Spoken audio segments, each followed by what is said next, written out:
When it comes to air travel, there's nothing quite as epic as the Qantas Airbus A380. The giant Kangaroo looms 8 stories tall and its wings span as wide as a football field. Hey everyone, my name's Shane. Buckle up because today I'm taking you on this monster. It's the world's largest passenger plane and we're flying it with Qantas all the way through to Singapore.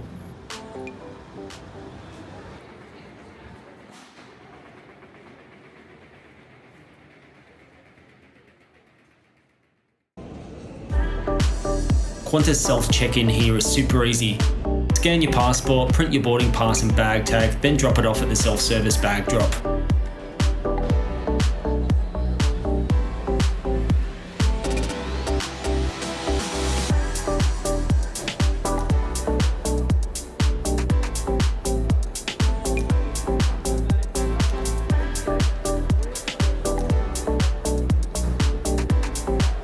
If you need a coffee fix before you head through security, there's a food court here, but you'll find most of the better food and beverage options airside.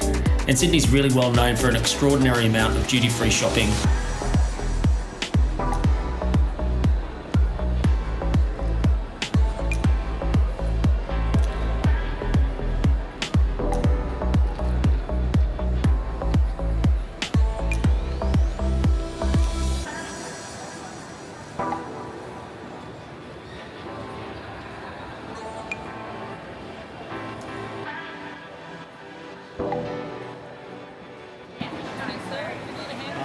Just having a look, thank you so much.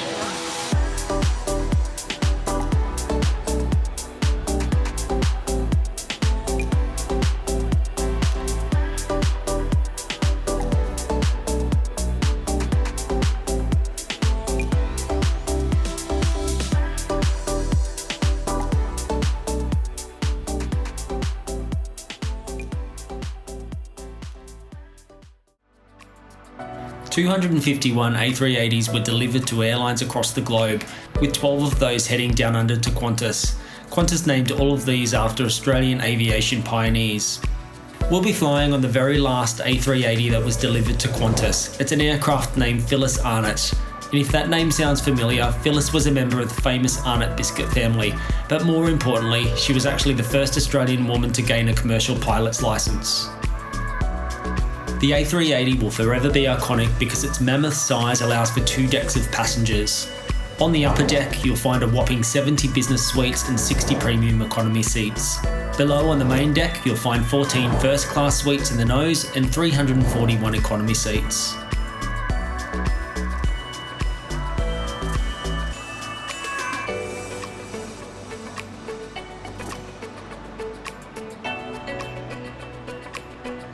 Our journey out of Sydney today will take us up across Central Australia, over Indonesia and down into Singapore in a flight time of 8 hours.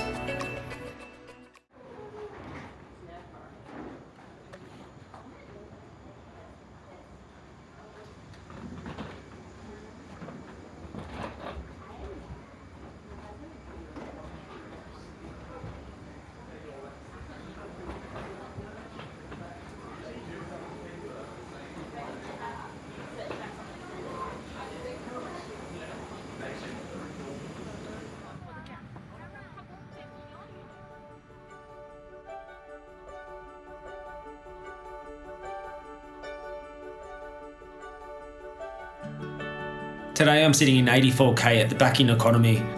These economy seats remain my favourite in the Qantas fleet, with generous proportions fitting the grand scale of an aircraft this size. There's an adjustable leather headrest, a now very dated 12-inch personal touchscreen, tray table, and below the seat in front of you you'll find a foot hammock to tuck your feet into and take the pressure off your thighs.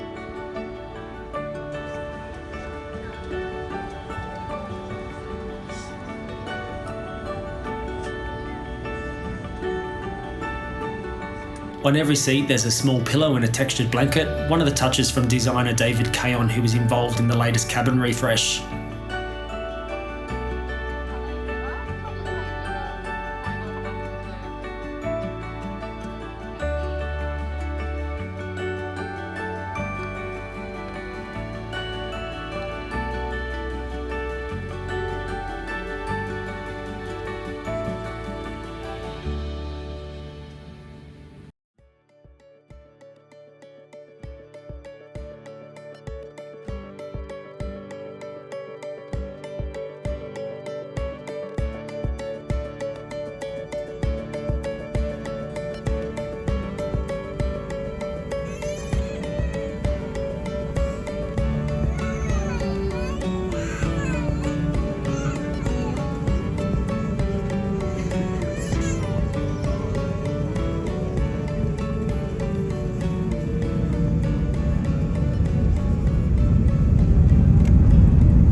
Shortly after takeoff, the crew zipped through the cabin with a snack, bottle of water and a beverage service.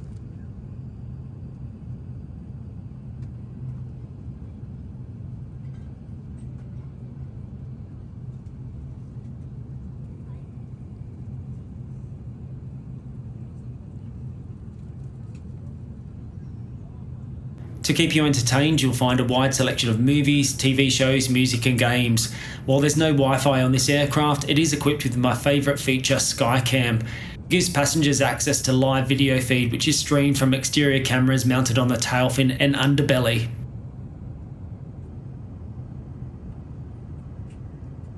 Now it's time for lunch. Qantas offers 3 options today: beef, chicken and a vegetarian biryani, which is what I've opted for. It's served with a delicious slab of focaccia, and while it looks mild, don't be fooled, this is a medium spiced dish that will leave your mouth tingling. My go-to drink in the sky is ginger beer, and this washes down a cheese and rice cracker pack.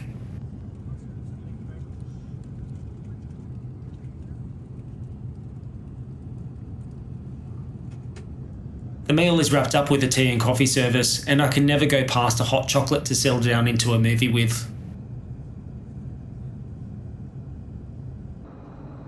And now for a quick loo review. And yes, it's still a gross plain toilet.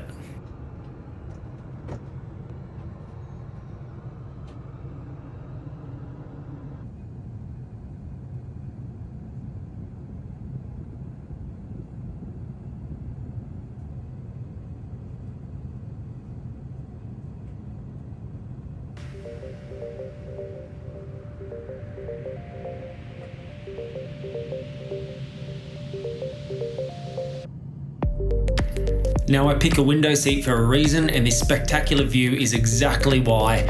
Today's flight has taken us right over the top of Bali in Indonesia, and if you're a nerd like me, being able to look out the window and watch active volcanoes pass you by is worth every cent.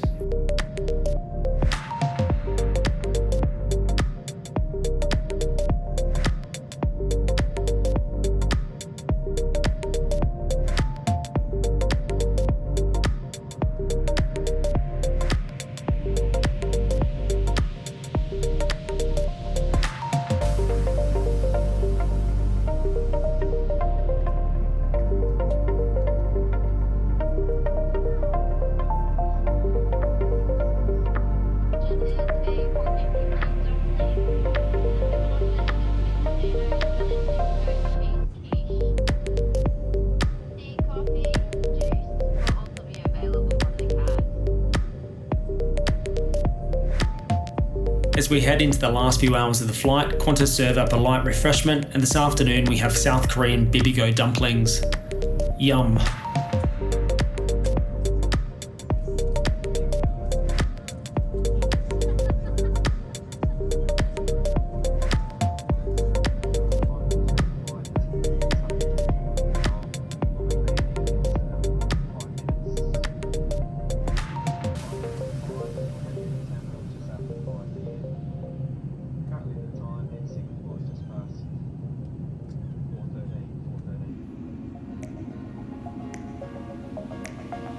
Now that we've started our descent down into Singapore, let me wrap up this flight review and I'll take you through my personal experience and thoughts on the flight today. Seats. If you're weighing up options, I'd pick the Qantas A380 for its generous proportions inside and out. A full hammock and reasonable seat pitch all make this one of the best options you'll find flying between Sydney and Singapore. The height suppresses a lot of cabin noise, and it also adds a level of privacy that you won't find elsewhere. Losing some points for Qantas though is the screen quality. It's really glary, and the Panasonic screen should have been updated when the A380s were refreshed before returning to service after COVID. Also, one thing that bugs me, and I experienced this more on the A380s, is that the sound jacks and charging ports on these seats can become quite loose, and it takes a little bit of wiggling to get full sound in your headphones. As always, bring your own noise cancelling earphones for the best audio. Service. Qantas' style of service is typically warm, personable and not robotic, and the staff on today's flight were on fire. This is always impressive given the amount of customers they need to serve. Although this was a day flight, the crew insisted on putting the cabin to sleep after lunch, and they do this by turning the lights off and insisting that window shades are all pulled down.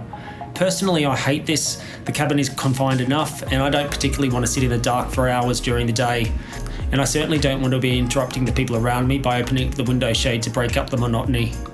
food. I enjoyed the main that I had, however I chose this option because lately I haven't been enjoying the beef or chicken dishes that Qantas has been serving in economy. The in-flight dining experience has moved away from dining and it now feels like they're just handing out food. Not at all what I'd expect for a full-service airline. In Australia we have a huge array of good quality wine and I feel that with a little effort here there could be some great improvement. Entertainment. The seat-back in-flight entertainment on Qantas is extensive and I absolutely love the Skycam. However, a big omission on the Qantas A380 fleet is Wi-Fi. We're now in an age where other airlines are offering satellite-delivered Wi-Fi for free to their customers. Cost. All in all, this was a flight that I'd recommend that everyone experience while the A380s are still flying.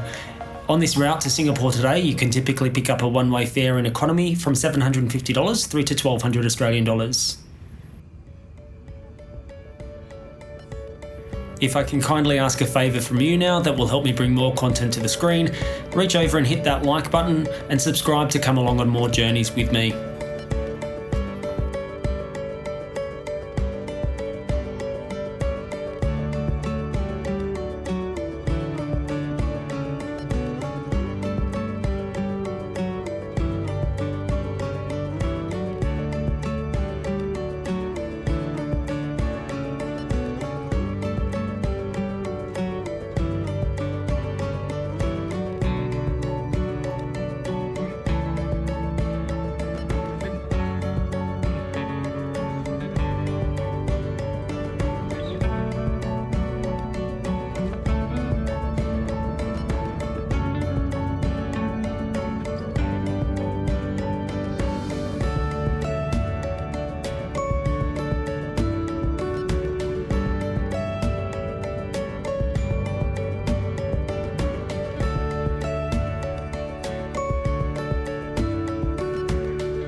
And just like that, welcome to Singapore.